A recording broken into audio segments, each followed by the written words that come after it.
ராதா, கொலு வைக்க போறேன்னு சொன்ன, இன்னும் எந்த பொம்மையும் அடுக்காமலே இருக்கு. என்னதான் செய்யற? இதுல வேற எல்லாரையும் சீக்கிரம் ரெடி ஆகுங்க ரெடி ஆகுங்கன்னு சொல்லிட்டு கடைசியில இன்னமும் நீ கொலு பொம்மையும் அடுக்கவே இல்ல. ஏங்க, இந்த வீட்ல எந்த வேலை செஞ்சாலும் நான் ஒருத்தி தான் செய்யணும். நீங்களும் பசங்களும் ரெடி ஆகிறது தான் உங்களுக்கு வேலையே. நான் இப்பதானே சமையல் வேலையெல்லாம் முடிச்சுட்டு வந்திருக்கேன். இதுக்கப்புறம் தான் கொலு பொம்மையெல்லாம் அடுக்கி நம்ம படைக்கணும். இந்த பப்பு உசுப்புக்கும் கொஞ்சம் கூட பொறுப்பே இருக்காது. நாலுங்கிழமையில நம்ம வீட்டுல இருப்போம் இல்லாம குளிச்சு ரெடி ஆனதும் எங்க போயிட்டாங்க? உடனே விளையாட போயிடுவாங்களே. விளையாட்டு விளையாட்டு விளையாட்டு, இது மட்டும்தான் அவங்க கிட்ட இருக்கு.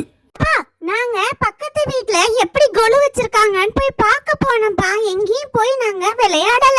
நாங்க தான் உடனே வந்துட்டோம்ல. நீங்க தான் லேட்டு. ஏன் இன்னும் அம்மா பொம்மையெல்லாம் அடுக்கவே இல்ல? அம்மா அம்மா, பாபு வீட்ல சூப்பரா பொம்மையெல்லாம் அடுக்கிருக்காங்கம்மா. நீங்க அதை விட அழகா அடுக்குங்க. நான் அவனை எங்க வீட்டுக்கு வாடான்னு சொல்லிட்டு வந்திருக்கேன். இன்னும் கொஞ்ச நேரத்துல அவன் வந்துருவான். அதுக்காட்டியும் நீங்க சூப்பரா அடுக்கி வைங்கம்மா.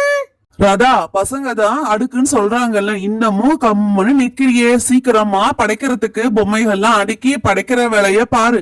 நானும் சாப்பிட்டுட்டு வயலுக்கு போகணும்.